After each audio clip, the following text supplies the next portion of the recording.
सब मिल करके थोड़ा जोर से बोलेंगे हालेलुया। थोड़ा और जोर से बोलेंगे हालेलुया। आइए, अभी समय है कि थोड़े समय के लिए हम सब लोग परमेश्वर के वचन की तरफ जाएंगे।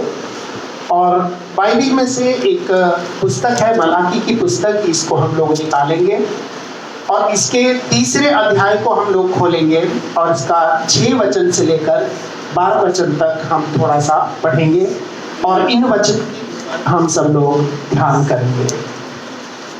परमेश्वर के इस वचन को पढ़ने से पहले मैं आपको बता दूं कि इस संसार में आप देख रहे हैं कि इस समय मौसम बदल रहा है। क्या हो रहा है? मौसम बदल रहा है। और मौसम के बदलने से क्या हो रहा है कि हर एक व्यक्ति प्रभावित होता है। ठीक है, जब कोई चीज बदलती है तो उसका प्रभाव सब लोगों पर होता है। ठीक है, कई बार घरों में, परिवार में लोगों का स्वभाव बदल जाता है, कुछ लोगों की आदतें बदल जाती हैं। मतलब दुनिया में हर चीज बदलती रहती है, पर एक हमारा परमेश्वर है, उसका वचन कहता है कि मैं यहोवा बदलता। इसका मतलब क्या है? जो बदलता नहीं, इसका मतलब जो वो पहले था वही वो आज भी है। हालेलुया। जो हमारा परमेश्वर पहले था वही वो परमेश्वर आज भी है। इसलिए 6वां वचन कोई पढ़ेंगे, इसमें लिखा है, क्योंकि मैं यहोवा बदलता नहीं, इसी कारण हे याकूब के संतान, अर्थात हे विश्वासी लोगों, तुम नष्ट। हालेलुया। कई बार हमारा जो विचार है वो बदल जाते हैं, हमारा मूड कई बार बदलता रहता है। कई बार हम सोचते हैं प्रभु इस बार तो संडे को बिल्कुल नहीं जाएंगे और इस बार हम ज़्यादा मतलब कि परमेश्वर के पास इस बार हम नहीं जाएंगे। हम कई बार बदल जाते हैं, लेकिन उसका वचन कहता है कि वो परमेश्वर रोज सुबह हमें उठाता है, हमें भोजन देता है, हमें अन्न और जल को देता है। क्या कोई भी व्यक्ति के जीवन में कोई दिन ऐसा है जिस दिन वो भूखा रहा हो? ऐसा है कोई? तो हाथ उठा के बता सकते हैं। भूखा रहे हो? नहीं रहे? जो व्यक्ति कभी भूखा रहा हो, जिसे परमेश्वर ने भोजन, हाँ अगर आप उपवास रहे हो या किसी मजबूरी में आपने खाना नहीं खाया हो तो वो बात अलग है, लेकिन वो परमेश्वर कभी किसी को भूखा नहीं रखता, चाहे आप उसके भवन में जाओ या ना जाओ, चाहे आप उसकी आराधना करो या ना करो, वो आपकी सारी जरूरतों को फिर भी क्या करता है? पूरा करता है।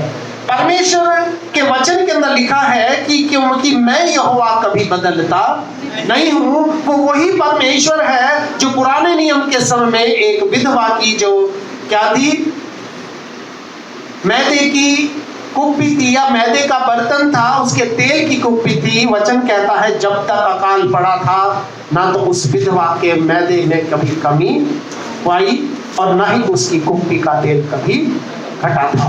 हालेलुया। तो इस वचन से कुछ बातें ऐसी हैं, और आप ये मत सोचना कि मैं आपको ये बोल रहा हूं कि आपसे हमें कोई पैसे की जरूरत है, आप ये मत सोचना। पर चूंकि ये बातें आपके और मेरे जीवन के लिए बहुत जरूरी हैं, इसलिए ये बातों को भी जानना आपके और मेरे लिए बहुत जरूरी है। हालेलुया। क्योंकि परमेश्वर का जो वचन है वो इस बात पे आधारित होता है कि दो तो तुम्हें भी दिया जाएगा, और वचन में लिखा है कि लोग उभरता हुआ, दबा दबा करके, बिखरता हुआ तुम्हारी गोद में डालेंगे। हालेलुया। और इसीलिए आज कुछ बातें हैं जो मैं आपको परमेश्वर के वचन में से बताना चाहता हूं, और हम इसको बहुत ध्यान से सुनेंगे। हम लोग कई बार अपने घर में रहते हैं, अपने किचन के अंदर रहते हैं, और हमारी किचन में से अगर एक भी चीज कम हो जाए तो पूरे किचन का काम क्या हो जाता है? रुक जाता है। अगर आपके किचन में सब कुछ है पर एक नमक कम हो जाए या नमक आपके पास खत्म हो जाए तो आपको सब कुछ छोड़ करके पहले उस नमक का इंतजाम करना पड़ता है। डलता तो थोड़ा है, लेकिन पूरे के पूरे खाने का जो स्वाद है उस एक चीज के ऊपर निर्भर करता है। अगर आपके घर में कभी तेल खत्म हो जाए तो पूरा किचन का काम क्या होगा? रुक जाएगा। अगर आपके किचन के अंदर किसी भी चीज की कमी हो जाए तो उसमें से पूरा काम क्या हो जाएगा, रुक जाएगा। तो इसी तरह से परमेश्वर ने भी आपको और हमको जो है एक सिस्टम के अंदर रखा हुआ है, एक ऐसी जगह पर रखा हुआ है कि जहां पर हमें परमेश्वर के वायदों पर विश्वास करते हुए कैसे चलना है, विश्वास के साथ उसके साथ चलना है। और मैं ये जानता हूं कि कई बार हम लोग जो है ऐसी सोच रखते हैं, कैसी सोच रखते हैं कि जो पैसा दुनिया में कहीं नहीं चला वो पैसा एक जगह चल जाता है, कहां, प्रभु के चंदे की थैली में, क्योंकि कोई देख नहीं रहा है। कई बार फटे फटे नोट निकालते हैं, वो किसी काम के नहीं रहते, लेकिन फिर भी मैं आपको ये बोलना नहीं चाहता, पर मैं आपको बताता हूं कि हमें परमेश्वर को अच्छे से अच्छा देना है, लेकिन हम परमेश्वर को खराब से खराब देते हैं। क्योंकि जब हम परमेश्वर के लिए अच्छा करेंगे तो परमेश्वर भी हमारे लिए अच्छा करेगा, ठीक है। तो इसलिए परमेश्वर जो है वो ये साफ कहता है, क्योंकि मैं यहोवा कभी बदलता नहीं हूं, इसी कारण हे विश्वासियों तुम नाश नहीं होंगे, ठीक है। 8वां वचन पढ़ेंगे, क्या लिखा है, क्या मनुष्य परमेश्वर को धोखा दे सकता है? क्या परमेश्वर को मनुष्य या मनुष्य परमेश्वर को धोखा दे सकता है? लेकिन परमेश्वर कहता है देखो तुम मुझको धोखा देते हो, तो भी पूछते हो भैया हमने किस बात में तुझे धोखा दिया। हालेलुया। क्योंकि परमेश्वर को हम धोखा नहीं दे सकते, परमेश्वर के साथ हमें विश्वास योग्य बनना है और परमेश्वर के साथ विश्वास योग्यता से हमें अपने जीवन में चलना है। ध्यान रखना, इस दुनिया में आपको और मुझको जो भी कुछ मिला है वो हमारी सामर्थ्य से नहीं बल्कि परमेश्वर की सामर्थ्य से मिला है। और इसमें से हमें परमेश्वर के विषय में सोचना है, क्योंकि परमेश्वर प्रभु यीशु मसीह के पास उसके चेले आए, उनको वो यीशु मसीह कहने लगा देखो जब मैं भूखा था तो तुमने मुझे रोटी खिलाई, जब मैं नंगा था तुमने मुझे कपड़े पहनाए, जब मैं प्यासा था तो तुमने मुझे पानी पिलाया। चेले कहने लगे भाई किस दिन हमने तुझे रोटी खिला दी, किस दिन हमने तुझे कपड़े पहनाए, किस दिन हमने तुझे पानी पिलाया, हमने तो ऐसा कभी भी नहीं किया। लेकिन यीशु ने कहा तुमने इन छोटे से छोटों में से अगर किसी के साथ ऐसा किया तो समझो वो मेरे साथ किया। हालेलुया। इस दुनिया के अंदर अगर हम इस चीज को जो परमेश्वर ने आज आपके मेरे जीवन के अंदर दिया है, अगर हम दूसरों को बांटना जानते हैं तो परमेश्वर भी अपनी आशीषों को आपके मेरे जीवन में बांटना जानता है भरपूरी के साथ में। हालेलुया। और इसीलिए आज मैं आपको ये उत्साहित करना चाहता हूँ, आपके किचन के अंदर आप छोटा छोटा सा पन्नी रखिएगा। क्या रखिएगा? पन्नी रखिएगा। जब आप चाय बनाते हो 1 चम्मच चाय अपने बर्तन में डालते हो, कम से कम 1 चुटकी उठा के उस प्रभु की थैली में डाल दो और कहो कि प्रभु ये उसके लिए है, शायद जो आज चाय पीने की स्थिति में नहीं होगा। जब आप चीनी चाय में डालते हो ये याद करके कि प्रभु आज हो सकता है तूने मुझे आशीष दिया है, पर ऐसा भी कोई जन होगा दुनिया में जिसके पास ये चीनी भी नसीब नहीं होगी, इसलिए आज मैं ये चीनी प्रभु उसके लिए देता हूँ जिसके पास चीनी नहीं है। जब आप अपने घर में कुछ आटा बनाते हो तो 1 मुट्ठी आटा छोटा सा जितना आपको मन में हो उस प्रभु की थैली में डालो और उससे कहो कि प्रभु आज तूने मुझे इस विश्वास में बनाया है ताकि मैं इस आटे को जो खा सकता हूं, क्योंकि दुनिया में कितने लोग ऐसे हैं जो अन्न के पीछे आज कितनी गालियां मालिक को सिखाते हैं, उसके बाद भी उन्हें टाइम पे रोटी नहीं मिलती। हम लोग दिल्ली शहर में रहते हैं, कभी गांव में इंटीरियर में, कभी ऐसे इलाकों में जाकर के देखो जहां एक वक्त की रोटी के लिए इंसान परिवार के लिए कमाने के लिए कितना पसीना बहाना पड़ता है, कितना उसको लोगों की सुननी पड़ती है, कितना उसको परिश्रम करना पड़ता है, और आपको मुझको वो प्रभु ऐसे ही खिला रहा है। हम थोड़ा सा आटा उठाकर उस पन्नी में डालें। हम जो भी कुछ करते हैं, जो भी कुछ हमारे पास आता है, हम थोड़ा सा परमेश्वर के लिए निकालें। अगर हमारे पास 10 जोड़ी कपड़े आते हैं, 1 जोड़ी कपड़ा हम उठाकर प्रभु के लिए रख दें, प्रभु ये उसके लिए है जिसके लिए दुनिया में देने वाला कोई भी नहीं है। और इन सब चीजों को उठा करके आप इकट्ठा करो। आप ये मत सोचो इतनी चीनी से किसी का क्या भला होगा, पर नहीं, जब आप धीरे धीरे उसको इकट्ठा करेंगे और 1 महीने में वो जितना भी होता है आप ला करके यहाँ प्रभु के भवन में उसको देंगे और हम उसको सही जगह पर पहुंचाएंगे, ताकि उन लोगों के द्वारा परमेश्वर आपको भी आशीष दे।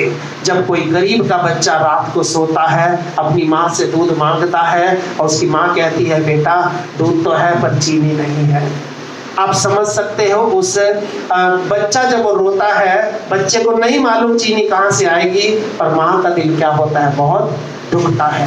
जब एक बच्चा अपनी माँ के साथ उंगली पकड़ करके बाजार में जाता है और वो बच्चा माँ से कहता है कि माँ मुझे ये चीज चाहिए, और उसकी माँ के दिल पे क्या बीतती होगी अगर उसकी माँ की जेब में 10 या 20 रुपए भी नहीं है अपने बच्चे को खिलाने के लिए। क्योंकि इसलिए आपको मैं ये बताना चाहता हूँ कि दुनिया में आज बहुत सारे लोग हैं जो आज हमारे भंडारों को भरते हुए देखना चाहते हैं। बहुत ऐसे लोग हैं जो हमारी आशीषों से आज अपने जीवन को आशीषित करना चाहते हैं, और परमेश्वर ने इसका कोई मतलब नहीं कि भले उसने आपको 1 किलो आटा दिया है, भले उसने आपको 10 क्विंटल आटा दिया है, भले आपके पास 1 लीटर तेल है, भले आपके पास आज पूरे के पूरे तेल भरे पड़े हैं, लेकिन आपको यह ध्यान रखना है कि जो प्रभु का है वो आपको प्रभु को देना है।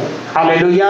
और ऐसा करने के द्वारा परमेश्वर आप देखना आपके जीवन में हर प्रकार की आशीषों को परिपूर्ण करेगा। और ऐसी हमारे पास गवाहियां हैं, इस कलीसिया से भी गवाहियां हैं, क्योंकि परमेश्वर अपने लोगों का उद्धार कभी भी नहीं करता। ये चीजें आप करोगे, जब भी आपको कुछ मिलता है, चाहे वो पैसा मिलता है, चाहे वो कपड़ा मिलता है, हर एक चीज में से पहले आपको प्रभु का हिस्सा निकाल करके अलग रखना है। क्योंकि बाइबल साफ कहती है कि क्या मनुष्य परमेश्वर को धोखा दे सकता है? धोखा क्यों हम देते हैं? क्योंकि प्रभु का वचन कहता है, सुलेमान परमेश्वर से कहता है कि प्रभु सब कुछ तो हमें तेरे हाथ से मिलता है और तेरे हाथ से पा करके हम दूसरों को देते हैं। हालेलुया।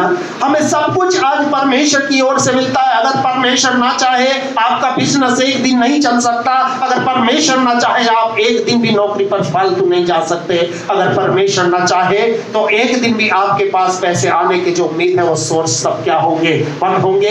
क्योंकि वचन कहता है ये जितना भी सोर्स आपके पास आता है ये आकाश के झरोखे होते हैं, और इन आकाश के झरोखों को खोलना या बंद करना आपके हाथ में नहीं है। इन आकाश के झरोखों को खोलना या बंद करना हमारे परमेश्वर के हाथ में है। हालेलुया। इसलिए आगे प्रभु का वचन कहता है, तो भी तुम पूछ देखो, तो भी तुम मुझको धोखा देते हो, और तो भी पूछते हो हमने किस बात में तुझे लूटा है? दशमांश और, यहाँ 2 बातें हैं। क्या बातें? एक तो उठाने की भेंट। उठाने की भेंट का मतलब कि वो भेंट, वो चीज जो आज आपके घर में आई है, अगर आप अपने घर में कोई अच्छा सा कुछ खरबूजा लाए हो, कुछ लाए हो, शायद गली में कोई ऐसा बच्चा घूम रहा होगा जिसके माता पिता उसे नहीं खिला सकते, आप उसे प्यार से बुला के थोड़ा सा दे दो। बाइबल में लिखा है, तुमने जो इन छोटों से छोटों के साथ किया वो समझो मेरे साथ किया। हालेलुया। और इसीलिए प्रभु का वचन कहता है कि दशमांश और उठाने की भेंट। दशमांश का मतलब क्या है कि जो भी परमेश्वर आपको कमाई का हिस्सा देता है, चाहे वो आप 1 रुपया कमाते हो, चाहे 10 रुपए कमाते हो, उसमें 10वां हिस्सा किसका है?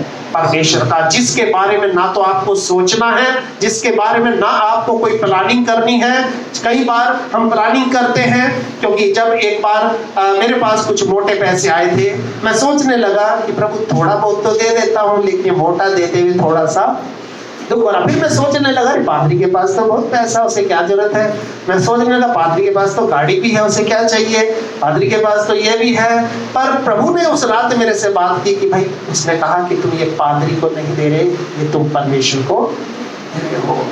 मैं सोचने लगा उस पैसे में से मैं काम करूंगा, प्रभु के लिए एक बहुत अच्छा सा अपने भवन में एक मतलब कि एक ऐसा बाजा खरीद के लेकर के आऊंगा और उसको पास्टर को दे दूंगा। उस विषय के बारे में हमें सोचना भी नहीं चाहिए, क्योंकि वो पैसा परमेश्वर का है और वो पैसा आपको परमेश्वर को देना है। अब ये परमेश्वर का काम है या उस व्यक्ति का काम है कि परमेश्वर उसको उसकी क्या अगुवाई करता है, वो उसे कैसे खर्च करता है। क्या पता, हो सकता है तुम्हारी प्लानिंग से बड़ी कोई परमेश्वर की प्लानिंग हो। हालेलुया। परमेश्वर के प्लान जो है, उसकी योजनाएं जो है वो बहुत अलग होती हैं, और इन दोनों चीजों में क्या है, हमें परमेश्वर के प्रति ईमानदार रहना है। कई बार हम सोचते हैं ये लड़का जो है अच्छा पढ़ लिख गया, ये लड़का बड़ा हो गया है, इसको एक काम करेंगे, हम इंजीनियर बनाएंगे। ये लड़का पढ़ नहीं पाया, किसी काम का नहीं रहा, निकम्मा रहा, इसे पादरी के साथ छोड़ दो, कुछ बने ना बने, पादरी तो बन ही जाएगा, घूमता फिरता। हमारी सोच ऐसी है, घर में कोई कपड़ा फट जाए, कहीं जो दुनिया में कोई ना लेगा, सोचो चर्च में दे दो, कोई ना कोई पहन लेगा। क्योंकि हम परमेश्वर को खराब देना चाहते हैं, अच्छा देना नहीं चाहते। आप किसी डॉक्टर के पास जाते हो, दवाई लेने के लिए जाते हो, डॉक्टर आपसे कम से कम कितना 40-50 रुपए आपसे जरूर लेगा। लेकिन जब आप डॉक्टर के पास आते हो और उसके चंदे की तरफ हाथ बढ़ाते हो, हम कहते हैं प्रभु तेरी औकात सिर्फ 10 रुपए की है, इसलिए हम तुझे 10 ही रुपए देंगे। मैं ये नहीं कहता कि आप 10 दो, मैं कह रहा हूं अगर परमेश्वर ने आपको इस हैसियत में रखा है कि आप 10 दो, तो आप 10 दो, और 10 भी मत दो, लेकिन परमेश्वर के प्रति आप ईमानदार रहो और अपने परमेश्वर को अच्छे से अच्छा दो। पिछले कई हफ्तों से हमने इसमें देखा कि बिल्कुल जो नोट कहीं नहीं चलते, टेप लगी हुई, फटे हुए, इस तरह की चीजें इसमें आई। और मैं ये नहीं बोलूंगा कि आपने डाली या नहीं डाली, पर इसके अंदर थी, ये खुदा जानता है और हम जानते हैं। पर मैं आपको ये बताना चाहता हूँ कि हम लोग जो है परमेश्वर के प्रति वफादार रहें। और 9 वचन में लिखा है कि तुम पर भारी श्राप पड़ा है। कैसा श्राप पड़ा है? भारी। भारी का मतलब कि बहुत भारी हाथ है परमेश्वर का। और ये श्राप किस चीज के ऊपर है? ये तुम्हारी कमाई के ऊपर है। किसके ऊपर है? कमाई के ऊपर है। क्योंकि तुम मुझे क्या करते हो? लूटते हो। क्योंकि तुम्हें देने वाला भी तो मैं हूं। क्योंकि जब मुझे अपने लोगों की जरूरत को पूरा करना होगा, जब मुझे किसी भूखे को खिलाना पड़ेगा, जब मुझे किसी प्यासे के पास पानी ले जाना पड़ेगा, तो वहां मैं उतर के नहीं आऊंगा। वहां उतर करके तुम्हारा ये जो साधन है जो मैंने आज तुम्हें दिए हैं, ये वो जाएंगे, ताकि लोगों के जीवन में आशीष रह सके, दुनिया में लोग जी सके। आज कितने लोग हैं जो धूप में लोग घूम रहे हैं। हमने प्रभु से कहा कि प्रभु तू हमारी कलीसिया में कुछ ऐसा इंतजाम कर, ताकि जितने भी तेरे लोग हमारे पास आते हैं, जितने भी लोग तेरे पास हमारे पास आते हैं, हमसे कुछ भी हो सके, हम तू इतना सबल बना ताकि हम सब लोगों को एक गिलास पानी पिला करके यहाँ से भेज सके। हालेलुया।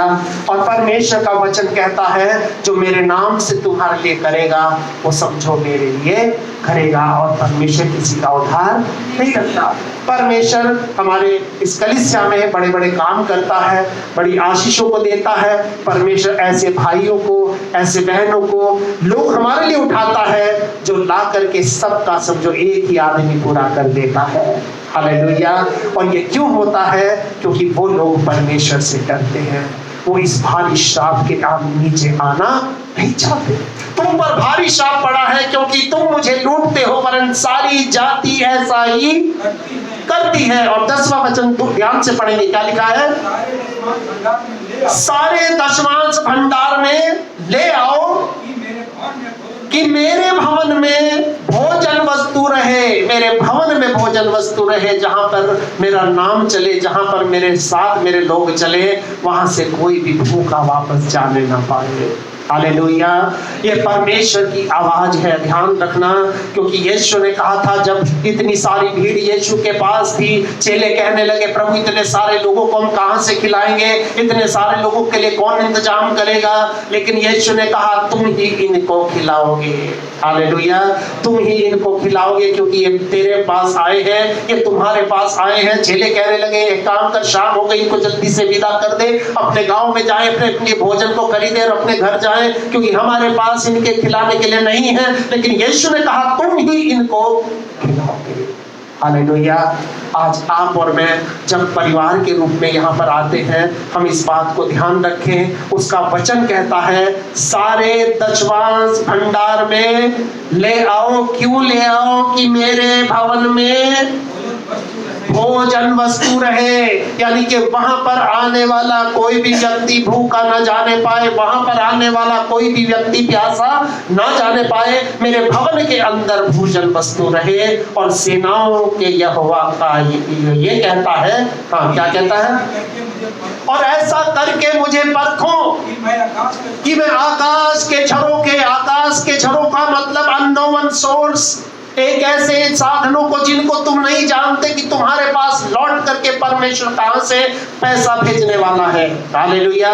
परमेश्वर कहता है कि उन अनजाने स्रोतों को, उन अनजानी पार्टियों को, उन अनजाने ग्राहकों को, उन अनजाने मालिकों को जिनको तुम नहीं जानते, हो सकता है कोई तुम्हें नौकरी देने वाला है, हो सकता है कोई तुम्हारे पास बिजनेस लेके आने वाला है, ये अनजाने स्रोत हैं जो तुम्हारे काबिलियत के हिसाब से, तुम्हारी हैसियत और तुम्हारी एजुकेशन, तुम्हारे रोजगार, तुम्हारे काम के हिसाब से परमेश्वर इन झरोखों को तुम्हारे खोलकर तुम्हारे ऊपर अपरंपार की बारिश करता है। क्या कहा है? अपरंपार आशीष की बारिश करता हूं कि अपरंपार का मतलब जिसका कोई भी पार नहीं होता, वो आशीष ऐसी आएगी आप गिन नहीं पाओगे। आपके पास में, आपके रोजगार में, आपके नौकरी में, वो सब आशीष ऐसे बरकतों की तरह बरसेगी जिसको आप गिन भी नहीं पाओगे।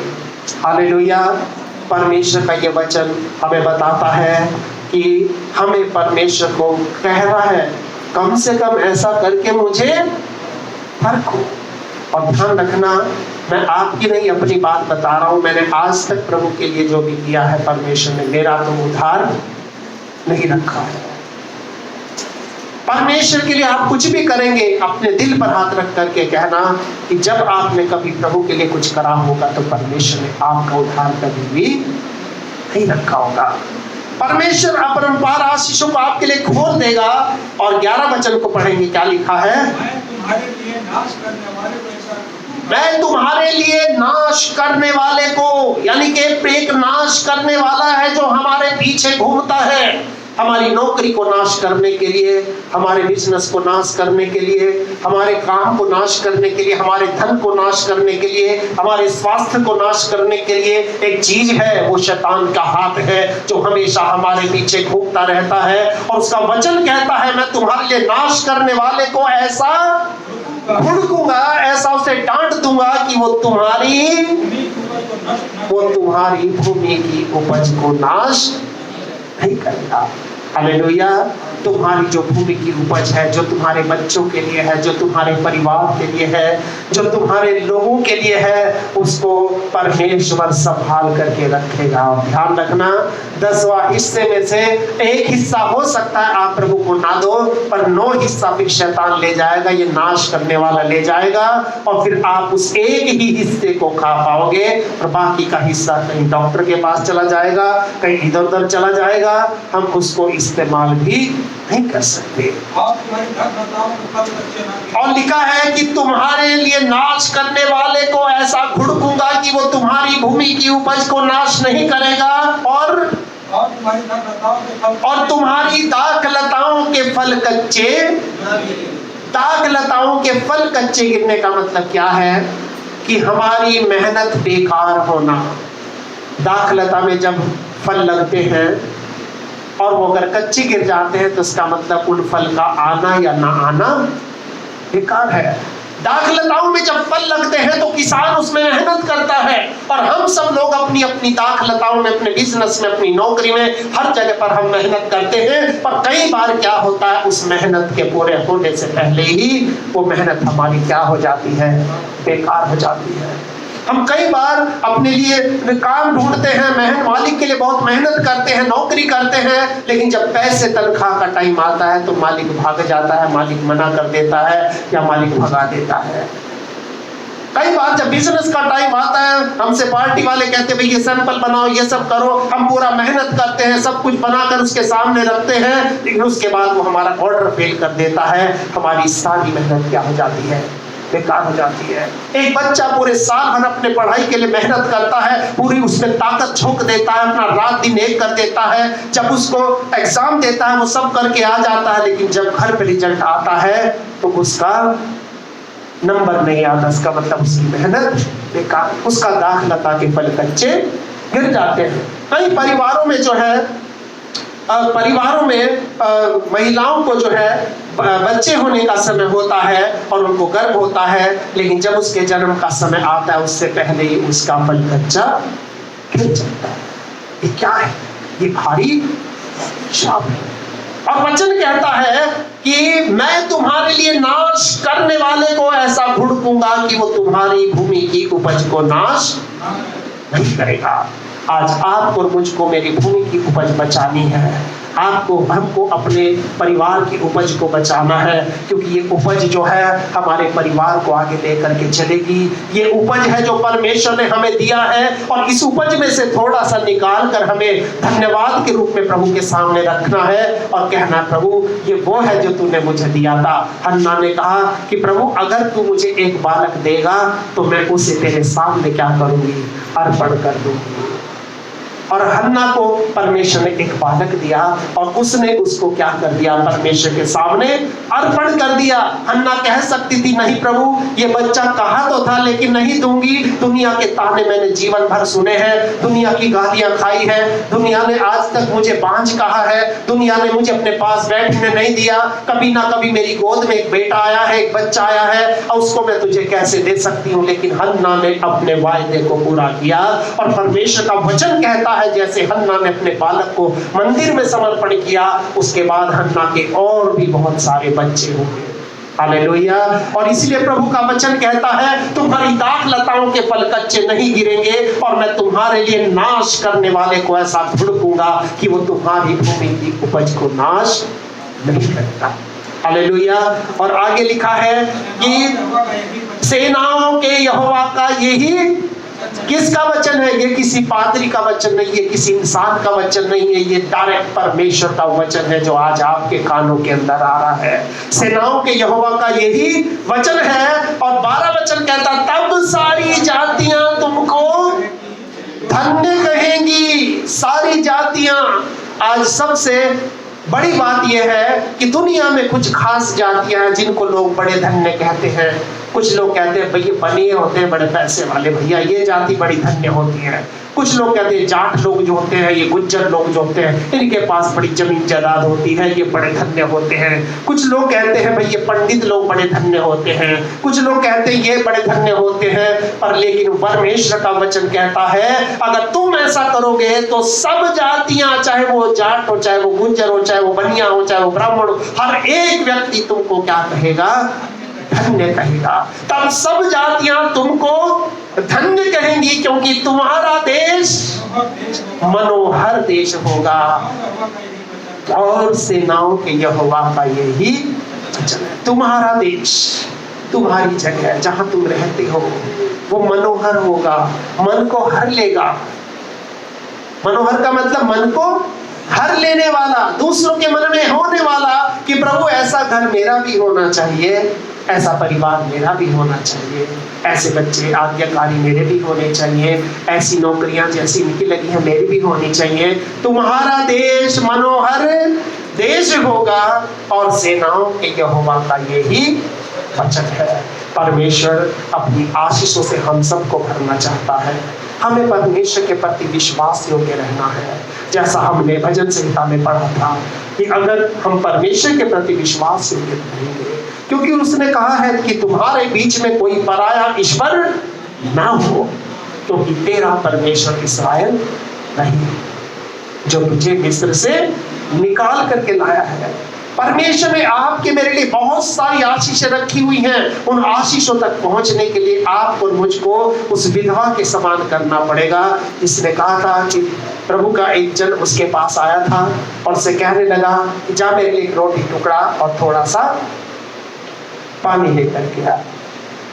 और जब वो उसके लिए रोटी लेके आई, वो कह रही थी कि प्रभु हमारी आखिरी उम्मीद यही है, हम बस ये 2-4 लकड़ी चुन करके जा रहे हैं, देश में अकाल पड़ा हुआ है, आटा कहाँ से आएगा, सामान कहाँ से आएगा हमें नहीं मालूम है, पर हमें ये मालूम है हम हो सकता है कई दिनों से भूखे होंगे कि चलो थोड़ा सा आटा है उसको बना के मैं और मेरा बेटा खाएगा।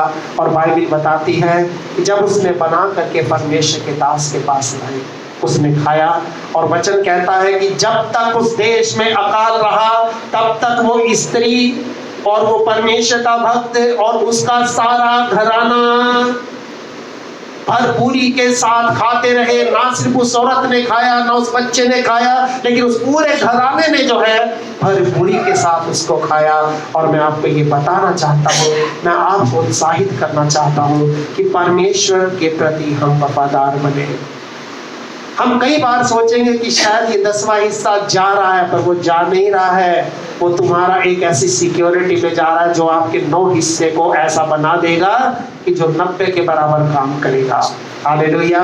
परमेश्वर आपके अन्न और जल के ऊपर, आपके जीवन के ऊपर, आपके खेत के ऊपर, आपके देश के ऊपर, हर जगह पर अपनी आशीषों को बरसाना चाहता है। पर परमेश्वर ये कहता है कि मैं बदलता नहीं हूँ। हालेलुया। वो परमेश्वर जो एलिया के समय में कौवों के द्वारा एलिया को खिला सकता था, वही परमेश्वर आज आपका मेरा परमेश्वर है, जो अननोन रिसोर्सेज से आज आपके और मेरे जीवन को खिला सकता है। हालेलुया। हम किसी भी परिस्थिति में हो, हम किसी भी स्थान में हो, हम इस बात को ध्यान रखें कि परमेश्वर हमारे जीवन को अपनी बरकतों से भरना चाहता है। अपनी आशीषों को वो हमें देगा और अपनी बरकतों को हमें दे करके वो आशीषित करेगा। हम सब बातों के लिए परमेश्वर को धन्यवाद करते हैं। आइए हम सब लोग अपनी आंखों को बंद करेंगे और हम आखिर में प्रार्थना करेंगे। हमारे सर्वशक्तिमान पवित्र परमेश्वर, हम तेरे नाम को धन्यवाद देते हैं। आज ये अच्छा अवसर तूने दिया, तेरे पवित्र चरणों में आने के लिए प्रभु तूने हमें ये मौका दिया ताकि हम तेरे नाम की बड़ाई कर सके, तुझे धन्यवाद दे सके और पिता तेरे वचनों पर ध्यान मनन करके तेरी आशीषों को, तेरी बरकतों को अपने जीवन में हम ग्रहण कर सके। प्रभु जी तूने कहा है कि ना तो मैं तुम्हें कभी छोड़ूंगा, ना मैं तुम्हें कभी त्यागूंगा।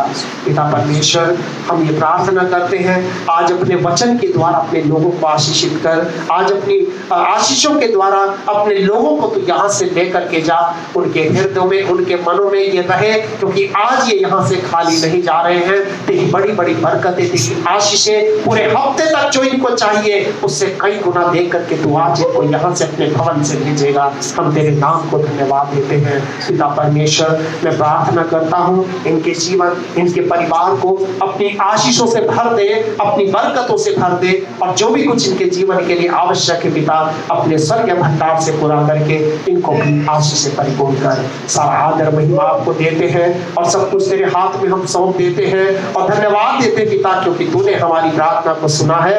और धन्यवाद के साथ ये प्रार्थना हम अपने उद्धारकर्ता, मुक्तिदाता प्रभु यीशु के पवित्र नाम से मांगते हैं, इसे सुने और ग्रहण करें। और हम सब जो लोग प्रभु के हैं मिल करके कहेंगे आमीन।